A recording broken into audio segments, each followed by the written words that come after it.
आजिर video राष्ट्रीय कन्या संतान दिवस उपरे सम्माननीय सभापति महोदय ओ विचारक मंडली पूज्य गुरुजी ओ गुरुमा वृंद एवं मोर छोट बड़ भाई और भौणी माने आज होछि जातीय कन्या संतान दिवस।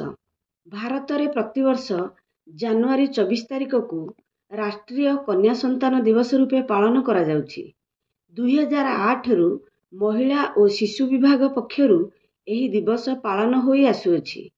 कन्या केबे से माँ तो पुणी केबे भौणी, केबे से लक्ष्मी तो केबे पुणी लक्ष्मी बाई।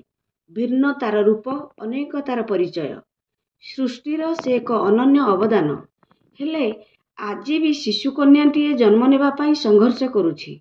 दुनिया को आसिले शिक्षा एवं कर्म क्षेत्र रे निजर अधिकार पाइबा पाई लड़ाई करुछि। हेले एमिति किछि नियारा कन्यारत्न माने अछंती जिए निज पाई एक स्वतंत्र स्थान करि परिछंती। जेमिति कि इंदिरा गांधी ठारू आरंभ करी द्रौपदी मुर्मू पर्यंत, किरण बेदी ठारू आरंभ करी कल्पना चावला पर्यंत समस्ते निज पाई सृष्टि करि परिछंती समाज रे एक स्वतंत्र स्थान। समाज रे महिला और कन्या संतान माने सम्मुखीन हेउथिबा समस्या को चिन्हट करी सेमानकु आगकु बढ़ाई नेबा पाई अधिकरु अधिक सुजोग प्रदान करिबा एवं समानतार अधिकार देवा लक्ष्य रे जातीय कन्या संतान दिवस पालन करा जाउछि।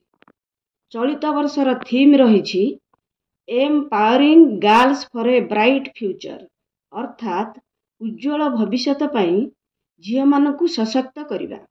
गोटिए सुस्थ समाज एवं राष्ट्र गठन रे महिला और युवपीढ़ीर अवदान अतुलनीय। महिला आगकु बढ़िले समाज आगकु बढ़िबो और देश उन्नति करिबो। वर्ष वर्ष धरी शिशु कन्या प्रति थिबा असूय भाव एवं असमानता विरोध रे सचेतनता सृष्टि करिबा मध्ये एहार लक्ष्य। समाज रे प्रतिटी क्षेत्र रे झियो मानकु अवहेला करा जाई आसुअछि। शिक्षा हेउ कि अधिकार, भल खाद्य हेउ कि स्वास्थ्य बा सुरक्षा, सबु क्षेत्र रे पक्षपातितार सामना करि आसुछि झियो। एपरिकी खूब कम बयस रे बाहागर करिदेबार मध्ये देखिबाकू मिलिछि। जातीय स्तर रे झियो मानकु समानतार अधिकार देबा लगी कन्या रत्न दिवस पालन होई आसुछि। मु एतिकी कहि मोर वक्तव्य शेष करुछि। भारत माता की जय।